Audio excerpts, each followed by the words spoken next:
Episode 6 to 10 chapter 6 fish dragon path. PS, यह एक नया हफ्ता है। कोई वोट नहीं, कोई क्लिक नहीं, कोई बुकमार्क नहीं, मैं हर चीज़ के लिए विनती कर रहा हूँ।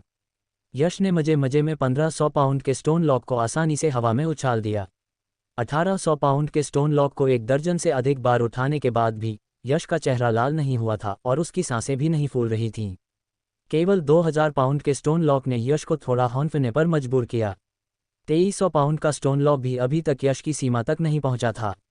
रातों रात यश की ताकत 2400 पाउंड तक उछल गई थी। 100 पाइन पीक के मार्शल आर्ट्स फील्ड में चमकते हुए चांद के नीचे यश ने अपने हाथों को देखा। उसे एक अवर्णनीय खुशी और आश्चर्य महसूस हो रहा था। मिस्टिक क्लाउड सेक्ट में एक यूटिलिटी डिसाइपल के कल्टीवेशन का ब्लड रिफाइनिंग सेकंड लेवल में ब्रेक थ्रू करने के दो संकेत होते हैं। पहला, ब्लड ऑरा आर्ट का दूसरे स्तर में ब्रेक थ्रू होना, जहां ब्लड ऑरा पूरे शरीर में उमड़ता है और सीधे आंतरिक अंगों तक पहुंच सकता है। दूसरा, ताकत का 2000 पाउंड के पार जाना। दूसरे शब्दों में, केवल ताकत के आधार पर देखा जाए तो यश का कल्टीवेशन पहले ही ब्लड रिफाइनिंग सेकंड लेवल में ब्रेक थ्रू कर चुका था। लेकिन अजीब बात यही थी, ताकत के मामले में यश का cultivation blood refining second level तक पहुंच गया था, लेकिन ब्लड ऑरा आर्ट के मामले में उसका कल्टीवेशन न केवल दूसरे स्तर में ब्रेक थ्रू करने में विफल रहा, बल्कि वास्तव में ब्लड रिफाइनिंग फर्स्ट लेवल की मिडल स्टेज तक पीछे खिसक गया था।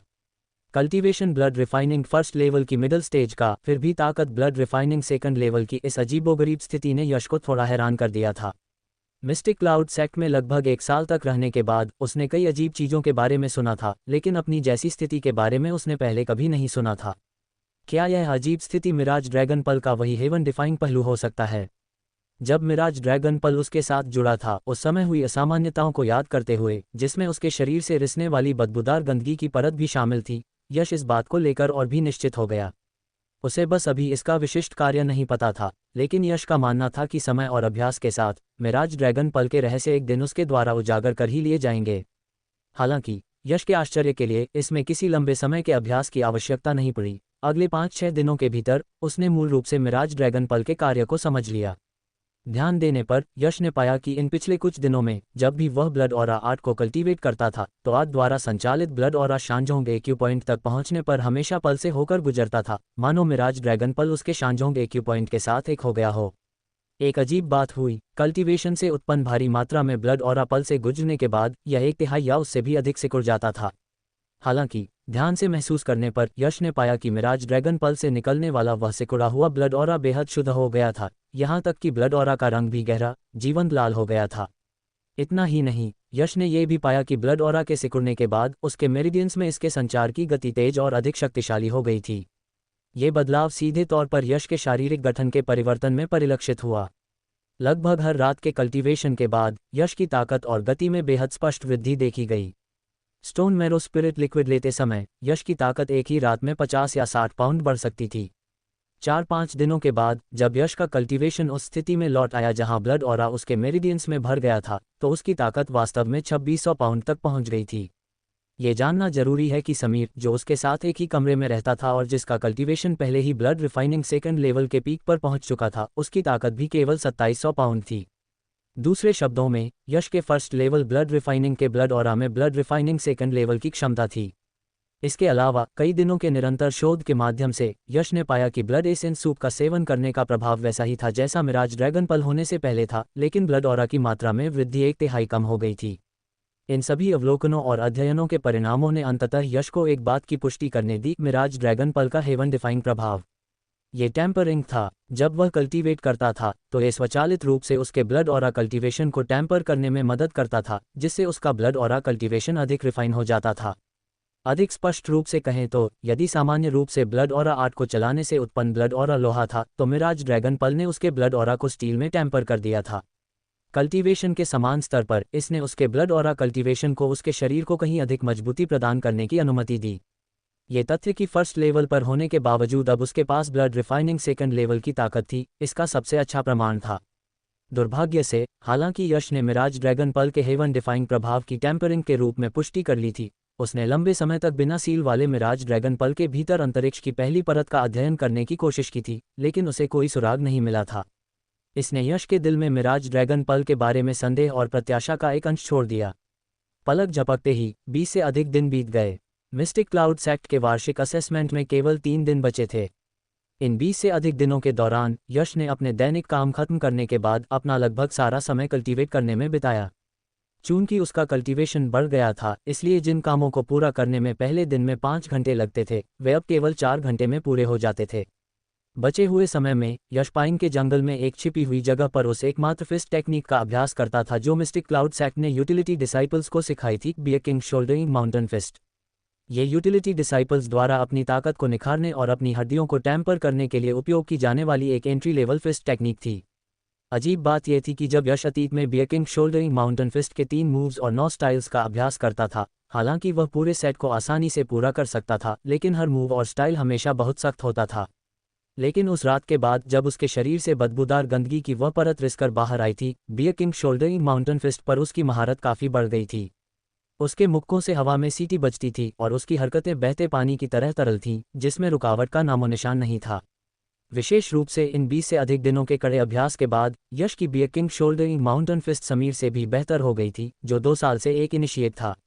इसके अलावा हर रात चूहे के पहर में यश चट्टान पर स्थित गुप्त गुफा में जाता था। हर रात चूहे के पहर में गुप्त चट्टान की गुफा के अंदर स्टेलेक्टाइट से स्टोन मैरो स्पिरिट लिक्विड की 2 बूंदें टपकती थीं। स्टोन मैरो स्पिरिट लिक्विड की ये 2 बूंदें वास्तव में साधारण भूरे चूहों में म्यूटेशन पैदा करने में सक्षम हेवन एंड अर्थ ट्रेजर्स थीं। उनका प्रभाव अपार था। हर बार जब वह इन्हें लेता था तो यश का कल्टीवेशन एक बड़े अंतर से बढ़ जाता था। केवल 20 से अधिक दिनों में मिराज ड्रैगन पल से टेम्परिंग के बावजूद यश का कल्टीवेशन न केवल ब्लड रिफाइनिंग सेकंड लेवल में ब्रेक थ्रू कर चुका था, बल्कि सेकंड लेवल की लेट स्टेज तक भी पहुंच गया था। नतीजतन यश की ताकत 4000 पाउंड के भयानक स्तर तक पहुंच गई थी। हालांकि यश को डर था कि कोई इस गुप्त क्षेत्र की खोज कर लेगा, इसलिए उसने इसे हमेशा अच्छी तरह से छिपाए रखा था। उसके बढ़ते कल्टीवेशन का अभी तक किसी को पता नहीं चला था। यश, वार्षिक असेसमेंट में केवल 3 दिन बचे हैं। सुबह के अभ्यास के लिए जल्दी उठो। तड़के सुबह जब भोर हो रही थी, समीर ने, जो पहले उठ गया था, यश को हिलाकर जगाया। फुर्ती से बिस्तर से उठकर और पूरी गति से हाथ मुंह धोकर यश और समीर ने अपने सुबह के अभ्यास के लिए मार्शल आर्ट्स फील्ड के बिल्कुल किनारे एक खुली जगह ढूंढ ली। मिस्टिक क्लाउड सैक्ट के यूटिलिटी डिसाइपल्स के लिए सुबह के अभ्यास में अपनी ताकत और हड्डियों को निखारने के लिए bear king shouldering mountain fist का अभ्यास करना शामिल था। अपना प्रारंभिक रुख तय करते हुए यश ने धीमी आवाज में चिल्लाते हुए अचानक अपनी कमर फैलाई और एक मुक्का मारा। तभी हड्डियों के चटकने की आवाज पूरे इलाके में गूंज उठी।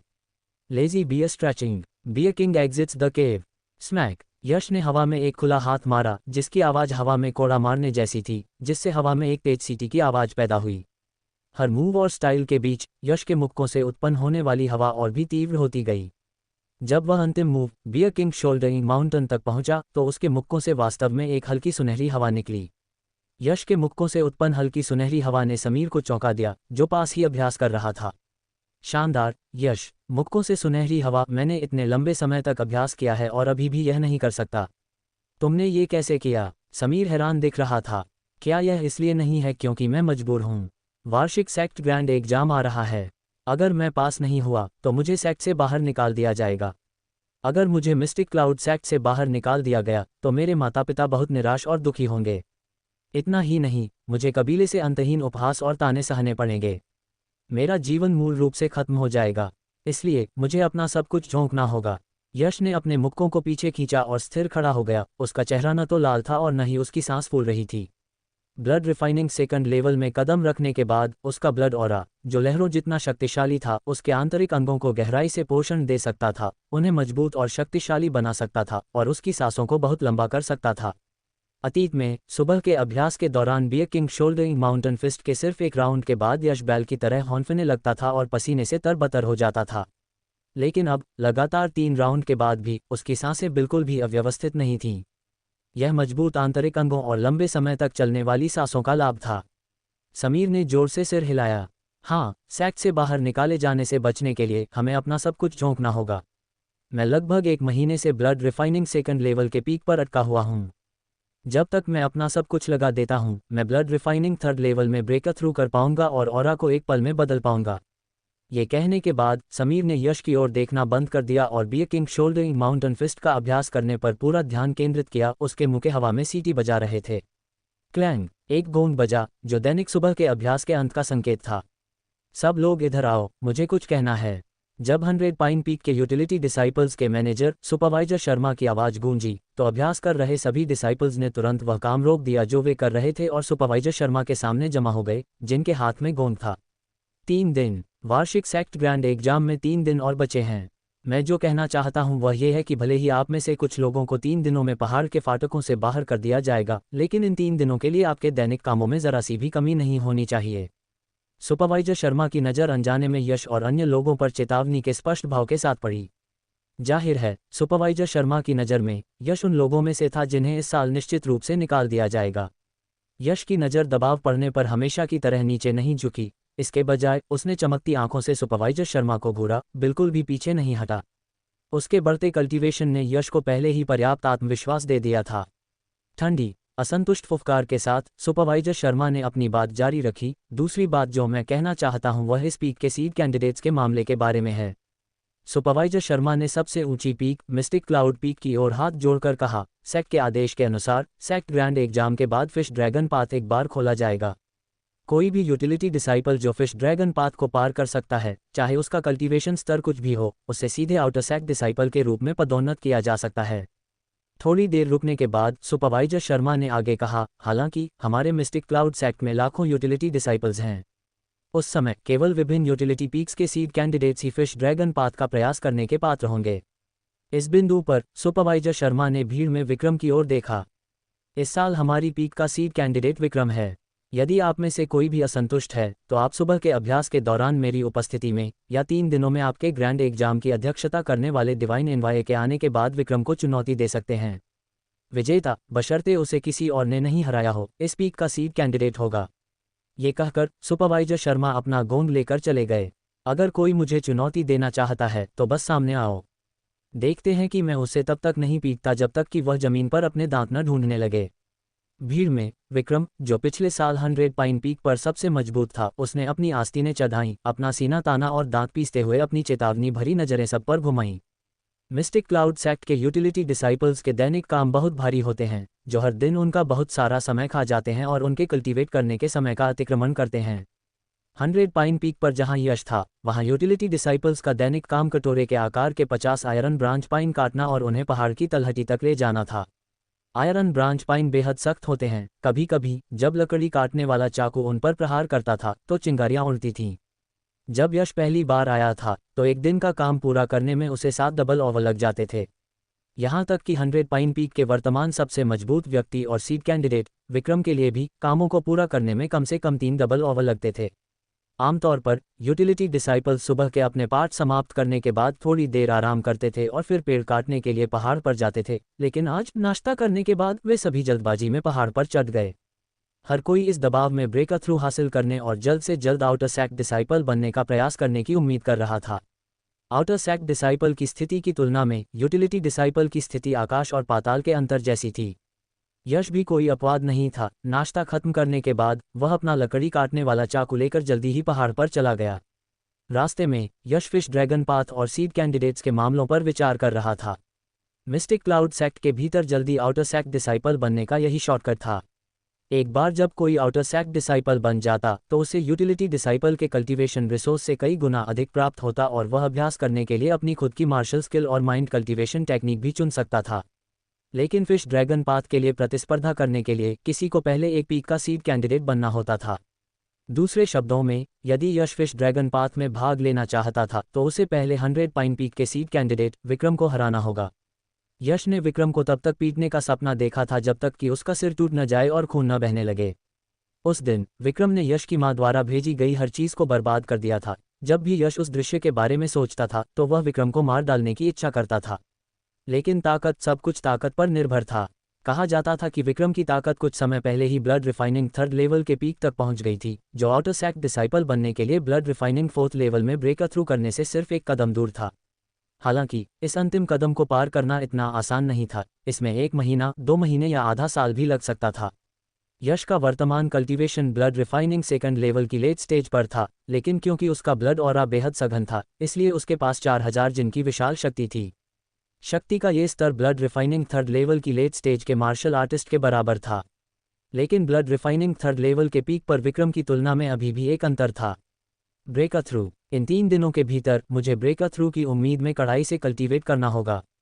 केवल ब्रेक थ्रू करके ही उसे विक्रम को हराने और अपने पिछले अपमान को धोने का मौका मिलेगा, यश ने मन ही मन संकल्प लिया। Chop chop chop. अपनी पूरी ताकत लगाते हुए यश ने एक के बाद एक दर्जन से अधिक बार प्रहार किया और एक कटोरे जितना मोटा आयरन ब्रांच पाइन धीरे धीरे जमीन पर गिर गया। उसने लापरवाही से अपने लकड़ी काटने वाले चाकू से अतिरिक्त शाखाओं को काट दिया और फिर इसे दूसरे आयरन ब्रांच पाइन की ओर घुमाया। पूरी सुबह यश को खूब पसीना आया, वह जरा सा भी ढीला पड़ने की हिम्मत नहीं कर रहा था, इस उम्मीद में कि वह अपने काम जल्दी खत्म कर लेगा ताकि कल्टीवेशन के लिए अधिक समय मिल सके। जैसे ही यश ने अपना आधे से अधिक काम पूरा किया, अचानक उसके पीछे से पाइन की सुइयों पर कदम रखने की आवाज आई। हे जूनियर ब्रदर यश, पहले ही 30 से अधिक पेड़। तुम्हारी गति काफी अच्छी है, लगता है तुम्हारे कल्टीवेशन में सुधार हुआ है। यश के पीछे से एक घिनौनी आवाज गूंजी। कुणाल। जब यश पलटा और देखा कि यह कौन है तो उसकी आंखों में नफरत की एक झलक चमक उठी। इस कुणाल का अपना कल्टीवेशन भी 100 पाइन पीक पर शीर्ष में से था और विक्रम के प्रभाव पर निर्भर रहकर वह अक्सर उन्हें धमकाता था। यश और अन्य लोगों को कपड़े, बदबूदार मोजे धोने और पैर धोने का पानी लाने के लिए मजबूर करना, ऐसे बहुत सारे उदाहरण थे। तुम यहाँ किस लिए आए हो? यश ने अपना पसीना पोंछते हुए पूछा और कुणाल को ठंडी नजरों से घूरा। कोई बड़ी बात नहीं है, बस यह है कि मैंने आज सुबह एल्डेस्ट सीनियर ब्रदर विक्रम के साथ अभ्यास करने में बहुत अधिक समय बिताया और मुझे डर था कि मैं आज का काम पूरा नहीं कर पाऊंगा। मैं विशेष रूप से जूनियर ब्रदर यश से कुछ आयरन ब्रांच पाइन उधार लेने आया हूँ। जैसे ही कुणाल बोला, वह हंसा और उन आयरन ब्रांच पाइन्स की ओर चल दिया जिन्हें यश ने काटकर एक तरफ बड़े करीने से ढेर कर दिया था। हाँ जूनियर ब्रदर यश, मुझे ज़्यादा नहीं चाहिए, मैं बस इन 30 आयरन ब्रांच पाइन्स को कृपापूर्वक स्वीकार करूंगा। बात करते हुए कुणाल यश द्वारा काटे गए आयरन ब्रांच पाइन्स को पकड़ने के लिए नीचे झुका। जहां तक यश की राय का सवाल था, क्षमा करें, उसने कभी परवाह नहीं की थी। वूश। यश का लकड़ी काटने वाला चाकू दूर से फेंका गया, जो कुणाल की नाक की नोक के पास से उड़ता हुआ निकल गया। चौंक कर कुणाल अलार्म में चिल्लाया और ऊपर कूद गया। कुणाल, अगर तुम आयरन ब्रांच पाइन्स उधार लेना चाहते हो तो क्या तुम्हें कम से कम यह नहीं पूछना चाहिए कि क्या मैं सहमत हूँ? यश गुस्से से भरे चेहरे के साथ कुणाल की ओर चला। इसके अलावा भले ही तुम कुछ उधार लेना चाहो तो तुम्हें वे 207 आयरन ब्रांच पाइन्स वापस करने चाहिए जो तुमने पहले मुझसे उधार लिए थे, है ना? अपनी ताकत के बल पर कुणाल सामान्य दिनों में यश को अक्सर धमकाता था। अगर वह किसी दिन आलसी महसूस करता और अपना काम नहीं करना चाहता तो वह सीधे आकर यश की मेहनत का फल छीन लेता। यश की बात सुनकर कुणाल के चेहरे पर अचानक घोर बेतुकेपन का भाव उमड़ पड़ा। यश, क्या मैंने सही सुना? मुझे तुम्हारे जैसे कचरे के आयरन ब्रांच पाइन्स का उपयोग करने के लिए तुम्हारी अनुमति की आवश्यकता कब से पड़ने लगी? ऐसा लगता है कि तुम्हारा घाव भर गया है और तुम दर्द भूल गए हो। तुम्हारी त्वचा फिर से पिटाई के लिए खुजला रही है। जैसे ही वह बोला, कुणाल ने अपनी मुठ्ठियां मली और यश की ओर बढ़ा। 10 कदम, 5 कदम पास आने के क्षण में कुणाल ने अचानक एक तीखी चीख मारी। Bear king exits the cave का एक मूव, जो हवा के सीटी बजाने की आवाज के साथ था, यश की ओर टकराया। यश, आज मैं तुम्हें इस कचरे को याद रखने के लिए एक और सबक दूंगा। अतीत का उल्लेख न करना ही बेहतर था। जैसे ही इसका उल्लेख किया गया और उसने उस धौंस के बारे में सोचा जो उसने सही थी, यश की आंखें तुरंत लाल हो गईं। एक दहाड़ के साथ जिस क्षण हड्डियां चटकने की आवाज गूंजी, यश ने भी एक मुक्का मार दिया। Bear king exits the cave. कठोरता का सामना कठोरता से, आंख के बदले आंख। यश को अपनी ओर प्रहार करने के लिए वही move, bear king exits the cave, का उपयोग करते देख कुणाल के मुंह के कोने पर एक व्यंग्यात्मक मुस्कान आ गई। मौत की तलाश। उसकी लोहे जैसी मुट्ठी अचानक तेज हो गई। बैंग। 2 लोहे जैसी मुट्ठियां हिंसक रूप से टकराईं। कुणाल के मुंह के कोने पर व्यंग्यात्मक मुस्कान तुरंत जम गई और फिर भयानक दर्द के रूप में बदल गई। कचा। कुणाल का अग्रबाहु एक असामान्य कोण पर मुड़ गया, ये टूट गया था। आह, मेरा हाथ! कुणाल हद से ज्यादा घबरा गया था। जब कुणाल चिल्ला रहा था, यश नहीं रुका। उसने आगे बढ़कर कुणाल पर एक और मुक्का मारा। Bang bang bang. एक ही मुक्के में अपना हाथ टूट जाने के बाद घबराया हुआ कुणाल एक मानव सैंडबैग की तरह था जिस पर यश लगातार प्रहार कर रहा था। Lazy bear stretches. Bear king exits the cave. Old bear rips the rabbit. Bear king shouldering mountain fist के 3 मूव्स और 9 स्टाइल्स लगातार कुणाल के शरीर पर एक एक करके निष्पादित किए जा रहे थे। पिछले 1 साल में कुणाल से उसने जो भी गुस्सा और अपमान सहा था, वह सब इस पल वापस लिया जा रहा था। समय समय पर हड्डियां टूटने की आवाज गूंजती रहती थी। कुणाल, जो केवल महत्वपूर्ण स्थानों को निष्क्रिय रूप से बचा सकता था, डर से कांप रहा था और उसके पास पलटवार करने की कोई शक्ति नहीं थी। Bear king shouldering mountain. Yash ने एक दहाड़ दी और bear king shouldering mountain fist की अंतिम शैली, जो एक सुनहरी हवा ले जा रही थी जो हवा को चीर रही थी, कुणाल की छाती की ओर टकराए। यह मूव देखकर कुणाल के होश उड़ गए। अगर यह मुक्का उसकी छाती पर लगा तो उसकी मौत निश्चित थी। मेरी जान बख्श दो, कुणाल दयनीय ढंग से चीखा। इस चीख ने यश को जगा दिया, जो एक जोरदार और पसीने से तरबतर लड़ाई के बीच में था। कुणाल के अत्यधिक डर के भाव को देखकर यश को भी अचानक कुछ महसूस हुआ। उसके मुक्के की गति बदल गई। अतुलनीय रूप से भयंकर लोहे की मुट्ठी ने अचानक दिशा बदल दी और कुणाल की जांघ पर जोर से प्रहार किया। उसने मुर्गियों, भेड़ियों और कई जंगली जानवरों को मारा था, लेकिन जहां तक किसी व्यक्ति को मारने की बात थी, यश ने ऐसा कभी नहीं किया था। इसके अलावा यश केवल बदला लेना चाहता था और कुणाल को मारने का उसका कोई इरादा नहीं था। इसके अलावा मिस्टिक क्लाउड सेक्ट में यूटिलिटी डिसाइपल्स के बीच अभ्यास करना और दूसरों को घायल करना अनुमत सीमा के भीतर था, लेकिन किसी को मारना एक बड़ा मुद्दा होगा। कचा, कुणाल की जांघ की हड्डी सीधे तौर पर यश के मुंह से चकनाचूर होकर टूट गई और सफ़ेद हड्डी के टुकड़े उसकी जांघ की सतह को चीरते हुए बाहर आ गए। इतनी भारी चोट लगने के बाद कुणाल के पास हैरान होने का समय भी नहीं था। एक दयनीय चीख के साथ उसकी आंखें पीछे की ओर मुड़ गईं और वह वहीं बेहोश हो गया। उसने अपने बेतहाशा सपनों में भी कभी नहीं सोचा होगा कि यश, जिसे वह अपनी मर्जी से धमकाता था, कब इतना शक्तिशाली हो गया था। शानदार। बेहोश कुणाल को देखकर यश को अविश्वसनीय रूप से तरोताजा महसूस हुआ। पिछले 1 साल में कुणाल के हाथों उसने जो भी अपमान सहा था, वह इस पल पूरी तरह से बाहर निकल गया था। इतना ही नहीं, यश ने यह भी महसूस किया कि इस वास्तविक मुकाबले के माध्यम से उसकी bear king shouldering mountain fist में फिर से सुधार हुआ है। कई विविधताएं जो वह पहले ठीक से समझ नहीं पाया था, अब अचानक स्पष्ट हो गई थीं। सुपरवाइजर शर्मा, यह आज के लिए मेरी लेबर ड्यूटी है। कृपया इसे चेक करें। 100 पाइन पीक के लकड़ी भंडारण यार्ड में दोपहर के ठीक बाद यश पहले ही 6 या 7 चक्कर लगा चुका था। उसने 50 आयरन ब्रांच पाइन्स, जिनमें से प्रत्येक एक कटोरे जितना मोटा था, सीधे सुपरवाइजर शर्मा की आंखों के सामने पहुंचा दिया था। इतनी जल्दी? यश, सुपरवाइजर शर्मा, जो सनकरी आंखों से ऊँघ रहे थे, अचानक चौंक कर जाग गए। एक बार जब उन्होंने स्पष्ट रूप से देखा कि यह यश है, तो वे अपनी आंखें मलने से खुद को रोक नहीं पाए। आमतौर पर कोई डिसाइपल जितनी जल्दी अपनी लेबर ड्यूटी सौंपने के लिए लकड़ी के भंडारण यार्ड में पहुंचता था, उसका कल्टीवेशन उतना ही मजबूत होता था और उसका भविष्य उतना ही आशाजनक होता था। आमतौर पर यश अपनी लेबर ड्यूटी तभी सौंप पाता था जब सूरज पश्चिम की ओर झुक रहा होता था, लेकिन आज वह इसे 2 घंटे से भी कम समय में देने आ गया था। ये गति 100 पाइन पीक के शीर्ष उम्मीदवार विक्रम की तुलना में 1 घंटे से अधिक तेज थी, जिसने सुपरवाइजर शर्मा को बेवजह हैरान कर दिया था। अपने आश्चर्य के बावजूद सुपरवाइजर शर्मा ने यश की लेबर ड्यूटी का निरीक्षण किया और उसे रिकॉर्ड में दर्ज कर लिया। अपनी लेबर ड्यूटी पूरी करने के बाद यश को अविश्वसनीय रूप से तरोताजा महसूस हुआ। 100 पाइन पीक पर अपने निवास पर आराम करने के लिए लौटने के बजाय वह आज के अप्रत्याशित लाभ को लेकर और सुपरवाइजर शर्मा की आश्चर्यजनक नज़रों के तहत सीधे उस जगह की ओर चल दिया जहां उसने कुछ दिन पहले अपने माता पिता द्वारा भेजी गई चांदी को गाड़ दिया था। आज की फसल की बात करें तो यश अभी भी कुछ हद तक बहुत खुश था। कुणाल को बेहोश करने के बाद यश ने उसकी तलाशी लेने की कोशिश की और अप्रत्याशित रूप से उसे 500 ताइल का एक बैंक नोट मिला। यश ने स्वाभाविक रूप से बिना किसी हिचकिचाहट के ऐसी खोज को अपनी जेब में रख लिया। कुणाल और विक्रम एक दूसरे की लीग में थे और उन्होंने अपने साथी डिसाइपल्स के परिवारों द्वारा भेजे गए धन और सामान की कोई छोटी रकम नहीं छीनी थी। अगर यश उस दिन अधिक सतर्क न होता तो देवराज द्वारा उसे भेजी गई गाड़ी कमाई की चांदी शायद कुणाल और विक्रम द्वारा भी छीन ली गई होती। हालांकि 500 ताइल का बैंक नोट आज यश की फसल का पूरा हिस्सा नहीं था। एक आकस्मिक खोज के बाद यश को कुणाल द्वारा पास में काटे गए लगभग 20 आयरन ब्रांच पाइन्स मिले। कुणाल ने अतीत में यश से कम 100 आयरन ब्रांच पाइन्स जबरन छीन लिए थे, इसलिए यश ने बिना किसी हिचकिचाहट के इन 20 से अधिक पाइन्स को स्वीकार कर लिया। सब कुछ एक साथ रखते हुए यश की आज की लेबर ड्यूटी काफ़ी जल्दी पूरी हो गई। जहां यश ने अपनी चांदी गाड़ी थी वह जगह काफ़ी छिपी हुई थी। यूटिलिटी डिसाइपल्स के अलावा कम ही लोग 100 पाइन पीक पर आते थे। उन 200 ताइल चांदी को सफलतापूर्वक प्राप्त करने के बाद यश अपने पास मौजूद 700 ताइल के साथ सीधे मिस्टिक क्लाउड सेक्ट के सेक्ट ग्रैंड हॉल की ओर चल दिया। मिस्टिक क्लाउड सेक्ट का सेक्ट ग्रैंड हॉल विभिन्न प्रशासनिक कार्यों के लिए जिम्मेदार था, जैसे डिसाइपल्स का पंजीकरण, उन्नति, सेक्ट कंट्रीब्यूशन पॉइंट्स का आदान प्रदान, भोजन और कपड़े जैसी दैनिक आवश्यकताओं का व्यापार और सेक्ट मिशन सौंपना। यश आज सेक्ट ग्रैंड हॉल में गया था क्योंकि उसके पास 700 ताइल चांदी की एक बड़ी रकम थी और उसने अपने कल्टीवेशन को बढ़ाने के लिए कुछ मेडिसिनल पिल्स के बदले में इसका आदान प्रदान करने की योजना बनाई थी। मिस्टिक क्लाउड सेक्ट के सेक्ट ग्रैंड हॉल से मेडिसिनल पिल्स और हथियारों जैसी वस्तुओं को सीधे चांदी से नहीं खरीदा जा सकता था, उन्हें केवल सेक्ट कंट्रीब्यूशन पॉइंट्स का उपयोग करके बदला जा सकता था। सेक्ट कंट्रीब्यूशन पॉइंट्स आमतौर पर केवल सेक्ट ग्रैंड हॉल द्वारा जारी किए गए सेक्ट मिशनों को पूरा करके ही प्राप्त किए जा सकते थे।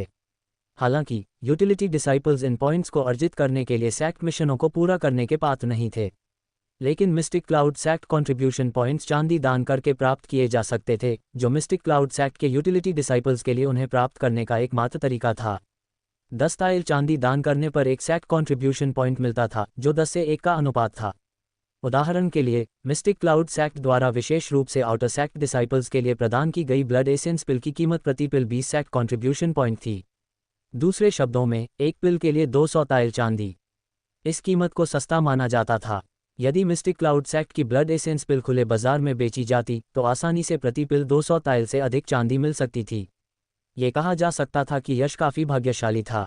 100 pine peak mistake cloud sect के सेक्ट ग्रैंड हॉल से ज़्यादा दूर नहीं था, बस पहाड़ी रास्तों से लगभग 50 या 60 ली दूर था। उसका कल्टीवेशन बढ़ने के बाद यश 1 घंटे तक दौड़ा। जैसे ही यश मिस्टिक क्लाउड सेक्ट के सेक्ट ग्रैंड हॉल के करीब आया, आकृतियां कभी कभी आकाश में लकीरें खींचती थीं, जिससे वह अविश्वसनीय रूप से उत्साहित महसूस करता था। जहां तक यश को पता था, मार्शल डाउ कल्टीवेशन में ब्लड रिफाइनिंग के 5 स्तर और एसेंस रिफाइनिंग के 5 स्तर शामिल थे। एक बार जब कोई मार्शल डाउ के पीक पर पहुंच जाता और ब्रेक थ्रू हासिल कर लेता तो वे स्पिरिट ट्रांसफॉर्मेशन रेल में प्रवेश करते। यश का वर्तमान कल्टीवेशन मुश्किल से ब्लड रिफाइनिंग के दूसरे स्तर पर था। स्पिरिट ट्रांसफॉर्मेशन रेल कल्टीवेटर से अलग अलग दुनिया, जो किंवदंतियों का कहना है कि आसमान में स्वतंत्र रूप से उड़ सकते हैं। हालांकि यश बिल्कुल भी निराश नहीं था। अगर दूसरे ऐसा कर सकते हैं तो वह भी निश्चित रूप से कर सकता है। अभी के लिए यश का पहला लक्ष्य मिस्टिक क्लाउड सेक्ट का एक आउटर सेक्ट डिसाइपल बनना था। केवल मिस्टिक क्लाउड सेक्ट का आउटर सेक्ट डिसाइपल बनकर ही वह अधिक कल्टीवेशन रिसोर्स, बेहतर कल्टीवेशन तकनीक और कल्टीवेट करने के लिए अधिक समय प्राप्त कर सकता था। एक एक कदम करके उसके सपने अंततः सच हो जाएंगे।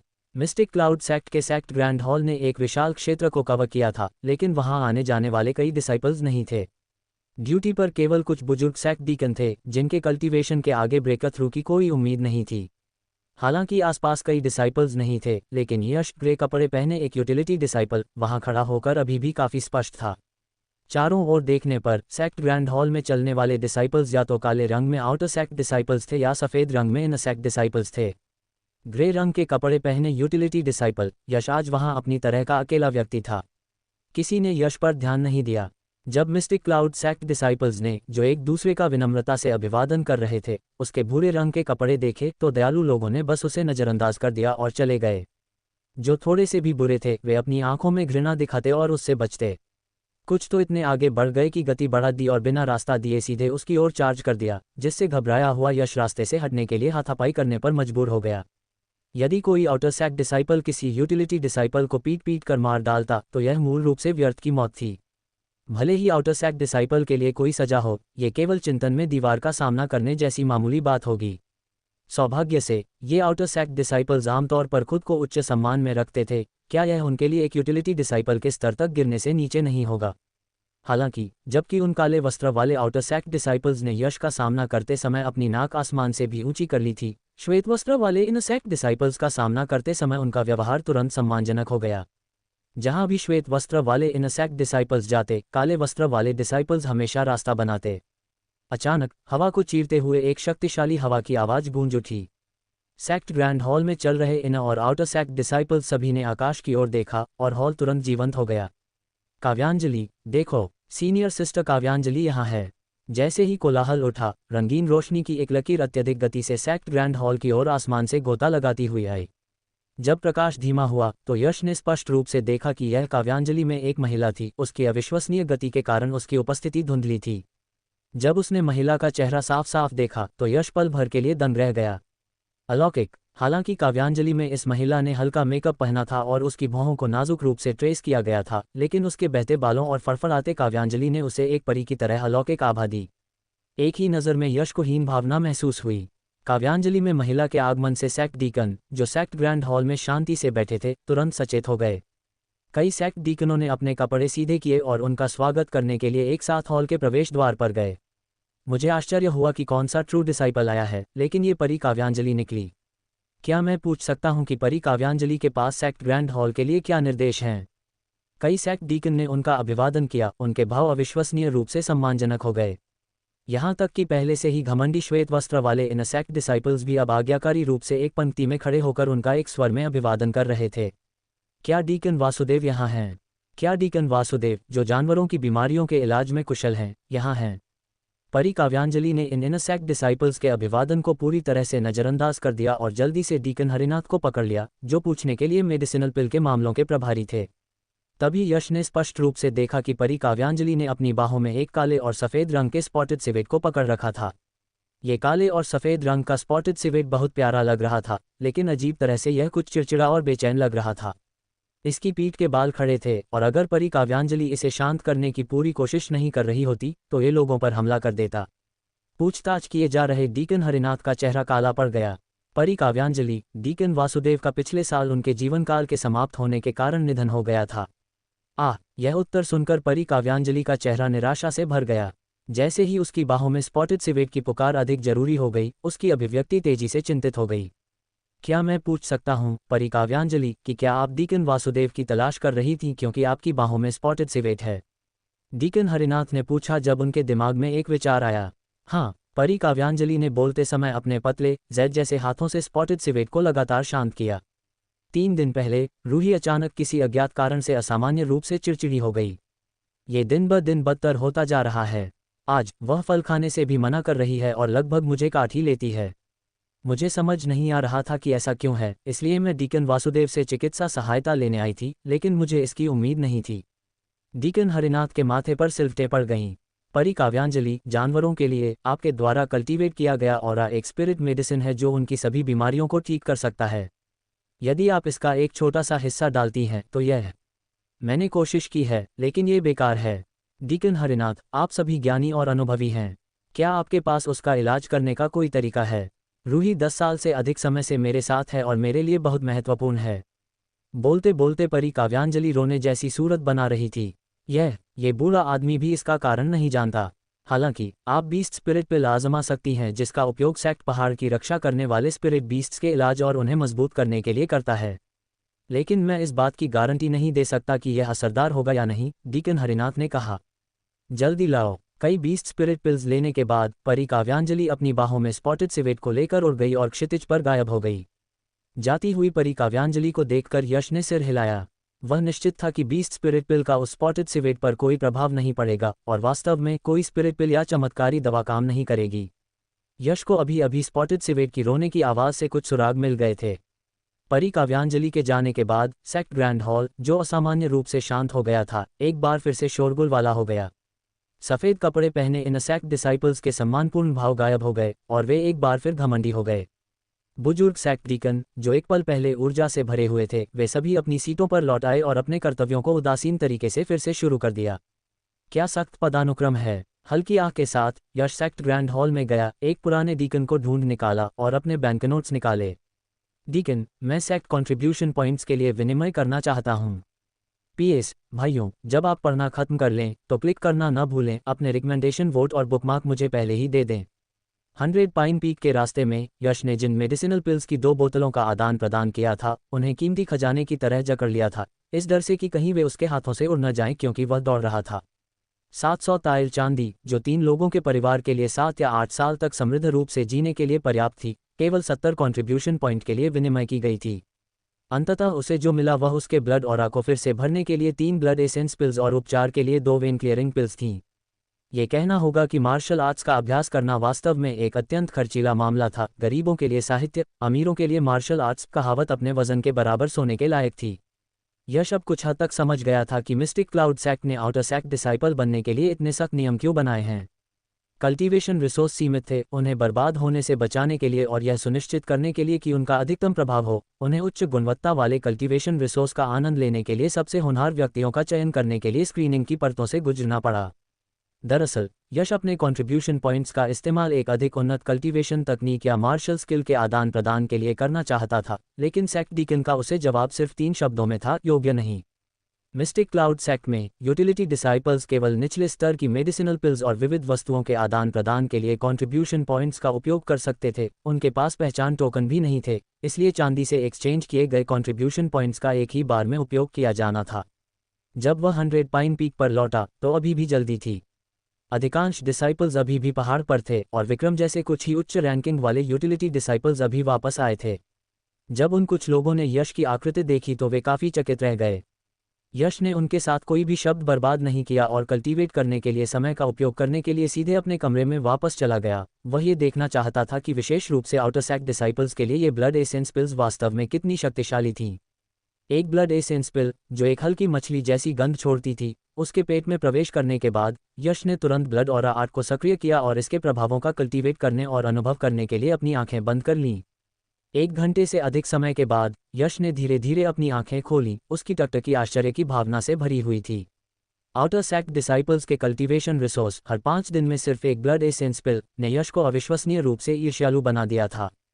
कम से कम 10 गुना। एक ब्लड एसेंस पिल का प्रभाव ब्लड एसेंस सूप से 10 गुना अधिक था। इसके अलावा इसके भीतर समाहित शक्ति बहुत अधिक शुद्ध थी, जिससे इसे अवशोषित करना और रिफाइन करना आसान हो गया था। इतना ही नहीं, बल्कि यश ने यह भी पाया कि इस ब्लड एसेंस पिल का प्रभाव वास्तव में उस स्टोन मैरो स्पिरिट लिक्विड के समान था जिसे वह ले रहा था। स्टोन मैरो स्पिरिट लिक्विड की एक बूंद का औषधीय प्रभाव एक ब्लड एसेंस पिल के बराबर था, हालांकि अभी भी अंतर थे। ब्लड एसेंस पिल बहुत शुद्ध थी, जिसमें सघन ब्लड ऑरा औषधीय शक्ति थी जिसने यश के ब्लड ऑरा को सीधे मजबूत किया और उसके कल्टीवेशन को बढ़ाया। हालांकि स्टोन मैरो स्पिरिट लिक्विड का प्रभाव बहुत व्यापक था, जो एक 10 एसेंशियल्स ग्रेड नॉरिशिंग पिल की तरह था। जहां इसने यश के ब्लड ऑरा को मजबूत किया, वहीं इसने उसके पूरे शरीर, आंखों, कानों, मुंह, नाक और आंतरिक अंगों को भी पोषण दिया। यश ने लगातार 20 दिनों से अधिक समय तक स्टोन मैरो स्पिरिट लिक्विड लिया था और प्रभाव स्पष्ट थे। न केवल उसकी दृष्टि और श्रवण में काफ़ी सुधार हुआ था, बल्कि उसका दिमाग भी स्पष्ट था और कई चीज़ें जो वह पहले समझ नहीं पा रहा था, वे अब अचानक स्पष्ट हो गई थीं। सबसे उल्लेखनीय प्रभाव यह था कि उसकी bear king shouldering mountain fist तेजी से आगे बढ़ी थी। उसके मुक्कों में अब भालू की हल्की दहाड़ थी, जिसमें असाधारण शक्ति थी। बिना किसी हिचकिचाहट के यश ने दूसरी ब्लड एसेंस पिल निगल ली और अपने ब्लड ऑरा को मजबूत करना जारी रखा। यश, अच्छी खबर, अच्छी खबर। समीर की खुशी भरी चीयर्स ने यश के कल्टीवेशन को बाधित कर दिया। जब यश ने अपनी आंखें खोलीं, तो उसने देखा कि समीर बवंडर की तरह कमरे में घुसा आ रहा है। उसका चेहरा खुशी से भरा हुआ है। यश, क्या तुम्हें पता है, उस कमीने कुणाल को पीटा गया था। उसे बहुत बुरी तरह पीटा गया था। तुम्हें वास्तव में उसे देखने जाना चाहिए। कौन जानता है कि उसने कितनी हड्डियां तोड़ीं, विशेष रूप से उसका दाहिना पैर। तुम सफ़ेद हड्डी के टुकड़े भी देख सकते हो। चीयर करते हुए समीर ने अपनी कुंठा को दूर करने के लिए हवा में अपने मुंह के घुमाए। तुमने यह नहीं देखा, 4 लोगों को उसे पहाड़ से नीचे ले जाना पड़ा। रास्ते में उसकी चीखें ऐसी थीं जैसे किसी सूअर को काटा जा रहा हो। ये बहुत संतुष्ट करने वाला है, वास्तव में संतुष्ट करने वाला। दुर्भाग्य से मुझे अभी भी नहीं पता कि यह किसने किया। अगर मुझे पता होता तो मैं निश्चित रूप से उस व्यक्ति को शराब पिलाता। सावधान। इससे पहले कि समीर इशारा पूरा कर पाता, यश के चेहरे का भाव अचानक बदल गया और उसने समीर को जोर से पीछे खींच लिया। बैंग। एक पल में यश और समीर के निवास का दरवाजा अनगिनत टुकड़ों में टूट गया, क्योंकि 1000 जिन वजन का स्टोन लॉक घूमता हुआ कमरे में आया। समीर को पीछे खींचते हुए यश उछला और उसने एक फ्लाइंग किक मारी, जिससे 1000 जिन का स्टोन लॉक हवा में उड़ गया। यश, तुम कुतिया के बच्चे, यहाँ से दफा हो जाओ। उसी समय विक्रम की गुस्से से भरी दहाड़ पूरे 100 पाइन पीक पर गूंज उठी। विक्रम। चौंका हुआ समीर एक पल के लिए घबरा गया और भ्रमित होकर यश को देखने लगा। यश का चेहरा काला पड़ गया और वह कमरे से बाहर आ गया। बाहर का दृश्य वैसा ही था जैसी यश को उम्मीद थी। कुणाल अपने टूटे हुए अंगों और अनगिनत टूटी हड्डियों के साथ विक्रम के सामने अपनी शिकायतें रो रहा था। जब उसने यश को बाहर आते देखा तो उसका रोना तुरंत 3 गुना अधिक दयनीय हो गया। ये वही है, एल्डेस्ट सीनियर ब्रदर, ये वह कुत्ता यश है। इससे पहले कि कुणाल यश को गाली देता, यश ने उसे घूरा, जिससे कुणाल डर के मारे बाकी के शब्द निगल गया। ये यश था जिसने मुझ पर घात लगाकर हमला किया। उसने न केवल मुझे इस तरह घायल किया, बल्कि उसने मेरे पास से 500 ताइल के बैंक नोट भी चुरा लिए। एल्डेस्ट सीनियर ब्रदर, आपको मेरे लिए न्याय मांगना होगा। कुणाल रोया। कुणाल की शिकायतें सुनकर जो समीर अभी अभी उसके पीछे आया था, वह चकित खड़ा रह गया। उसकी आंखें फटी की फटी रह गईं। उसने निडर यश को देखा और फिर बुरी तरह से घायल कुणाल को देखा। उसे ऐसा लगा जैसे वह कोई सपना देख रहा हो। आसपास के यूटिलिटी डिसाइपल्स और भी चकित थे। कुणाल 100 पाइन पीक पर शीर्ष 5 में स्थान पर था, फिर भी उसे यश द्वारा इस हालत में पीटा गया था जिसे हमेशा कचरे के टुकड़े के रूप में जाना जाता था। 500 ताइल चांदी शब्द सुनते ही विक्रम की आंखें तुरंत चमक उठीं। यश, एक ही सेक्ट के साथी डिसाइपल्स के रूप में तुम कुणाल के प्रति इतने क्रूर कैसे हो सकते हो? साथी डिसाइपल्स। पफ्ट। इससे पहले कि विक्रम अपनी बात पूरी कर पाता, यश ने थूका। विक्रम, क्या तुम्हारे पास साथी डिसाइपल्स शब्द कहने का चेहरा भी है? क्या तुम इसके योग्य भी हो? इतने सारे लोगों के सामने उसके पाखंड के उजागर होने से विक्रम का चेहरा गर्मी और गुस्से से लाल हो गया। जो भी हो, 100 पाइन पीक के एल्डेस्ट सीनियर ब्रदर के रूप में मैं निश्चित रूप से आज इस मामले को संभाल रहा हूँ। यश, अगर मैं तुम्हें कोई रंग नहीं दिखाता तो तुम्हें सच में नहीं पता चलेगा कि 100 पाइन पीक का एल्डेस्ट सीनियर ब्रदर कौन है। ये लो। एक तीखी चीख और अपनी मुट्ठी से हवा के झोंके के साथ विक्रम ने यश के चेहरे की ओर bear king exits the cave मुक्का फेंका। जैसे ही मुक्का फेंका गया, विक्रम के शरीर के चारों ओर के ब्लड ऑरा ने एक सिजलिंग ध्वनि की और तुरंत एक बड़ी ब्लड बीड में संघनित हो गया। यह विक्रम की त्वचा के नीचे एक सांप की तरह चला गया, जिससे उसकी मुट्ठी अचानक सूज गई और उसमें से हवा तेज हो गई। ब्लड ऑरा बीड, ये ब्लड रिफाइनिंग थर्ड लेवल की अनूठी पहचान थी। आधी मुट्ठी के आकार की एक ब्लड बीड का मतलब था कि ब्लड रिफाइनिंग थर्ड लेवल के पीक पर विक्रम का पूरा कल्टीवेशन एक ही स्थान पर केंद्रित था। सावधान, समीर अलार्म में चिल्लाया। यश का भाव भी बेहद गंभीर हो गया। उसका शरीर थोड़ा हिला और हड्डियों के टूटने की चटकने की आवाज के साथ उसने लेजी बियर स्ट्रेचिंग के साथ हमले का सामना किया। दहाड़, मुट्ठियां और पैर टकराए, जिससे गड़गड़ाहट की आवाज आई। विक्रम थोड़ा हिला और केवल आधा कदम पीछे हटा, लेकिन यश का शरीर बार बार हिला और लगातार 3 कदम पीछे हटने के बाद ही उसने खुद को स्थिर किया। अंतर, ताकत में अंतर, कल्टीवेशन में अंतर टकराते ही यह स्पष्ट हो गया। यश को केवल 3 कदम पीछे धकेलते हुए देखकर विक्रम पल भर के लिए दंग रह गया। उसकी आंखें आश्चर्य से भरी हुई थीं। अतीत में यश उसकी एक उंगली का भी सामना नहीं कर सकता था, लेकिन अब उसमें उसकी लगभग बराबरी करने की क्षमता थी। अपने आश्चर्य के बीच विक्रम ने एक भयावह हंसी दी। यश, तुम मेरे लिए कोई मुकाबला नहीं हो। पीड़ित होने से बचने के लिए आज्ञाकारी रूप से बैंकनोट सौंप दो। बोलते समय विक्रम के हाथ धीमे नहीं थे। बाघ जैसी दहाड़ के साथ उसने फिर से यश पर झपट्टा मारा। एक ठंडी फुफकार के साथ यश ने कार्रवाई के साथ विक्रम को उत्तर दिया। जैसे ही उसके मुक्कों से हवा उठी, उसने अचानक हमले का सामना किया। पिछली बार यश के सामने विक्रम ने यश की मां मीरा द्वारा हाथ से सले गए कपड़ों और उसके द्वारा बनाए गए क्योर्ड मीट को पूरी तरह से बर्बाद कर दिया था। वह शिकायत अभी भी यश के सीने में अटकी हुई थी। अब जब यश के पास विक्रम से लड़ने की ताकत थी, अगर वह अभी भी उससे डरा हुआ था तो वह एक आदमी कहलाने के लायक नहीं होगा। बैंग बैंग बैंग, मुक्कों और पैरों के टकराने की आवाज़ें लगातार बजती रहीं। मुक्कों से उठने वाली तेज हवा ने कई देखने वाले यूटिलिटी डिसाइपल्स को पीछे हटते रहने के लिए मजबूर कर दिया। एकमात्र फिस्ट तकनीक जिसका यूटिलिटी डिसाइपल्स अभ्यास कर सकते थे, वह bear king shouldering mountain fist थी। चाहे वह यश हो या विक्रम, जैसे ही वे एक मुक्का मारते, उन्हें तुरंत दूसरे की अगली चाल का पता चल जाता। हालांकि यश की bear king shouldering mountain fist थोड़ी अधिक रिफाइंड थी, लेकिन इस समय जीत की कुंजी कल्टीवेशन पर अधिक निर्भर करती थी। जब विक्रम मुक्का मारता तो उसका ब्लड ऑरा मोतियों में संघनित हो जाता, जैसे कोई अजगर अपनी गुफा से निकल रहा हो। हर बार यह उसके मुक्कों की शक्ति को काफी बढ़ा देता। कुछ ही प्रहारों के भीतर उसने यश को कदम दर कदम पीछे हटने के लिए मजबूर कर दिया, जिससे यश की अभिव्यक्ति और भी गंभीर और चिंतित हो गई। जैसे जैसे वे प्रहार करते गए, विक्रम की आंखों में आश्चर्य और गहरा होता गया। वह किसी और से बेहतर जानता था कि यश पहले कैसा व्यक्ति था, कचरे का एक टुकड़ा जो उसके हाथों में आधा कदम भी नहीं टिक सकता था। लेकिन अब यश उससे लगभग समान शर्तों पर लड़ सकता था। हालांकि वह नुकसान में था, लेकिन वह उसे मुश्किल से झेल सकता था। अगर उसे बढ़ते रहने दिया गया तो क्या वह? इस बार मैं बिल्कुल भी इस आदमी को आसानी से नहीं छोड़ सकता। विक्रम ने अपना मन बना लिया। उसके मुंह के और भी अधिक हावी हो गए। यश बहुत अच्छी तरह जानता था कि अगर ऐसा ही चलता रहा तो वह निश्चित रूप से हार जाएगा। विक्रम क्रूर था। यदि वह हार जाता तो विक्रम 100 पाइन पीक पर अपना अधिकार स्थापित करने के लिए संभवतः यश के भाग्य को कुणाल से भी बदतर बना देता। विक्रम यश की कल्पना से थोड़ा ज्यादा मजबूत था। यश को एक कोने में धकेलते हुए देखकर विक्रम ने यश की महत्वपूर्ण छाती और पेट के क्षेत्र को लक्षित करते हुए old bear slapping tree strike का उपयोग किया। प्रभाव से उसकी बाहें पहले से ही सुन्न थीं। यश के पास चकमा देने के लिए कोई जगह नहीं थी और पीछे हटने के लिए कोई जगह नहीं थी। अभी अभी एक हिट लेने के बाद उसकी बाहें अभी तक ठीक नहीं हुई थीं। यदि उसने एक और सीधा हिट लिया तो यश निश्चित रूप से हार जाएगा। अपनी हताशा में यश ने अपनी हथेलियों को समतल किया, अपने महत्वपूर्ण अंगों को अनदेखा करते हुए, और विक्रम के गले की ओर वार किया। यदि यह प्रहार मजबूती से लगा तो विक्रम अगर मरा नहीं तो भारी रूप से घायल हो जाएगा। विक्रम यश की हताश लड़ाई शैली से चौंक गया था। उसने अचानक अपना कदम पीछे खींच लिया और अपना मुक्का वापस ले लिया, एक अस्त व्यस्त तरीके से चकमा देते हुए। यश के खिलाफ अपनी जान जोखिम में डालना, क्या वह इतना मूर्ख था? अगर इस महत्वपूर्ण अवधि के दौरान यश के खिलाफ अपनी जान जोखिम में डालते हुए वह घायल हो जाता तो यह वास्तव में मूर्खतापूर्ण होगा।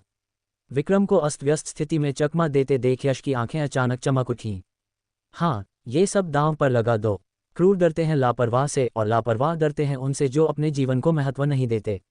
विक्रम वर्तमान में 100 पाइन पीक का सीड कैंडिडेट था। 3 दिनों में वह आउटर सैक डिसाइपल बनने की उम्मीद में फिश ड्रैगन पाथ को चुनौती देगा। विक्रम के blood refining 3rd level peak cultivation के साथ ये बहुत अधिक संभावना थी कि वह फिश ड्रैगन पाथ को पार कर लेगा और समय से पहले एक आउटर सैक डिसाइपल बन जाएगा। इसलिए फिश ड्रैगन पाथ को चुनौती देने से पहले विक्रम घायल होने के लिए बिल्कुल भी तैयार नहीं था। यश के खिलाफ अपनी जान जोखिम में डालने की तो बात ही छोड़ दें। ये समझ लेने के बाद यश की रक्षात्मक बॉक्सिंग शैली अचानक बदल गई। एक पागल की तरह उसने विक्रम पर झपट्टा मारा। अगर तुम मेरे सिर पर वार करोगे तो मैं चकमा नहीं दूंगा और तुम्हें मुझे मारने दूंगा, फिर मैं तुम्हारी टांग तोड़ने के लिए अपनी पूरी ताकत का उपयोग करूंगा। अगर तुम मेरे गले पर वार करोगे तो मैं तुम्हारी आंखें फोड़ दूंगा। अगर तुम मेरी टांग तोड़ोगे तो मैं तुम्हें खून की उल्टी करवा दूंगा। संक्षेप में, यश का एक हताश रुख था जो विक्रम को एक शातिर झटका देने के लिए भारी चोट और खून थूकने का जोखिम उठाने को तैयार था।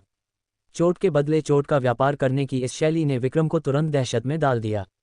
यश की ताकत भी कोई मजाक नहीं थी। 4000 जिन बल के साथ यदि कोई प्रहार ठोस रूप से गिरता है तो यह निश्चित रूप से विक्रम के हड्डी के फ्रैक्चर और आंतरिक रक्तस्राव का कारण बन सकता है। यह एक ऐसी स्थिति थी जिससे विक्रम सख्त बचना चाहता था। एक पल के लिए फायदा बदल गया और यश विक्रम का पीछा करने लगा। विक्रम इतना गुस्से में था कि वह खून थूकना चाहता था, लेकिन वह यश के खिलाफ अपनी जान जोखिम में डालने का साहस नहीं जुटा सका। उसके विचार में यश को सबक सिखाने के लिए आउटर सैक डिसाइपल के रूप में आगे बढ़ने का मौका खोना उचित नहीं था। स्मैक! एक क्षणिक चूक के कारण उसका रक्षात्मक कदम थोड़ा धीमा था और यश द्वारा विक्रम को 4 या 5 कदम पीछे धकेल दिया गया था। मैं अब और नहीं लड़ रहा। तुम चीटिंग कर रहे हो। इस पल को जब्त करते हुए विक्रम, जो इतना क्रोधित था कि वह खून थूकना चाहता था, लड़ाई के घेरे से बाहर कूद गया। विक्रम मूर्ख नहीं था। उसने महसूस किया कि यश ने उसकी कमजोरी को पकड़ लिया था। अगर वे ऐसे ही चलते रहे तो अपनी खुद की हिचकिचाहट के कारण वह वास्तव में यश से हार सकता है। अपने मुक्कों को पीछे खींचे हुए खड़ा होकर यश को अचानक एक एहसास हुआ। पहले जब उसने विक्रम का सामना किया था तो वह जानता था कि विक्रम शक्तिशाली था और वह बेहद सतर्क और सावधान था, फिर भी उसे दबा दिया गया था। एक बार जब उसने जाने दिया और हताशा से लड़ा तो वह था जो विक्रम को दबा रहा था। किसी लड़ाई का परिणाम पूरी तरह से ताकत से तय नहीं होता था, ये एक साहस शब्द से भी संबंधित लगता था। यश को स्पष्ट रूप से लगा कि उसने इस लड़ाई से कुछ समझ लिया है, लेकिन वह इसे शब्दों में बयान नहीं कर सका। अगर तुम आश्वस्त नहीं हो तो फिर से आओ। यश ने इशारा किया, जिससे विक्रम इतना क्रोधित हो गया कि वह पागल होने वाला था।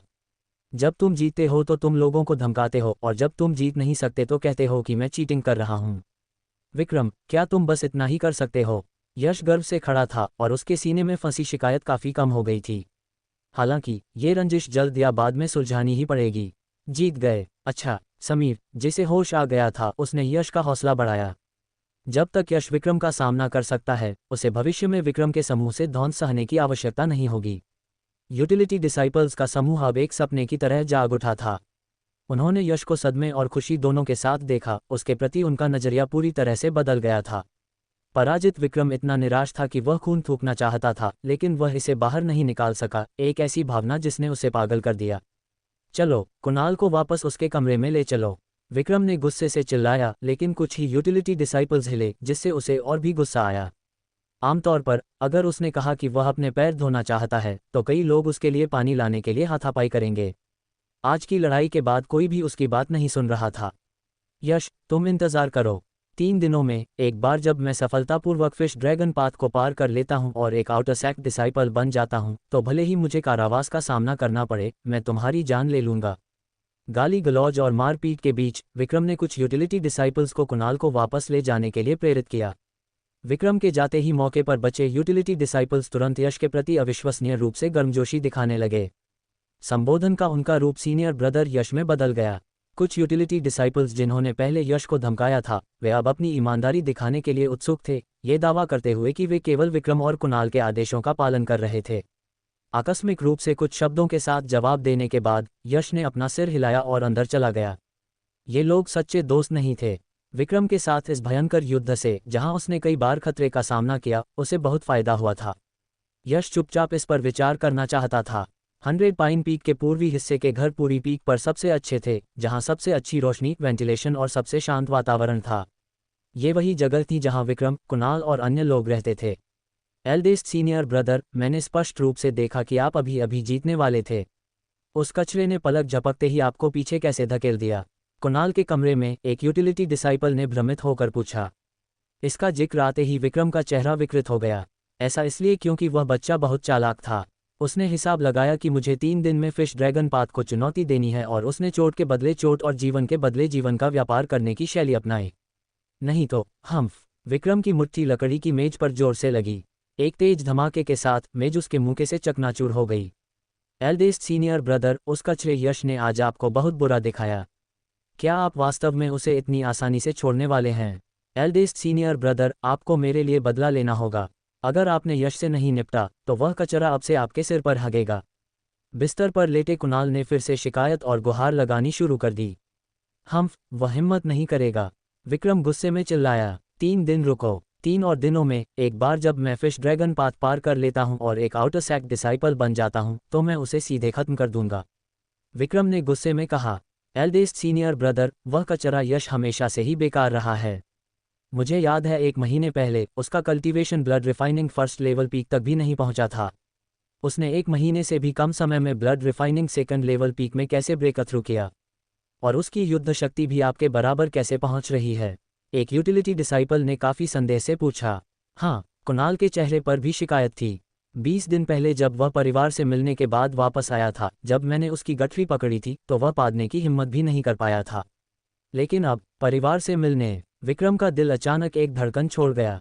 यही है, ये 20 दिन पहले परिवार से मिलने की यात्रा होनी चाहिए। उस कचरे के परिवार ने उसे देखने आने पर उसे जरूर कुछ अच्छा दिया होगा। विक्रम ने प्रबुद्ध होकर कहा।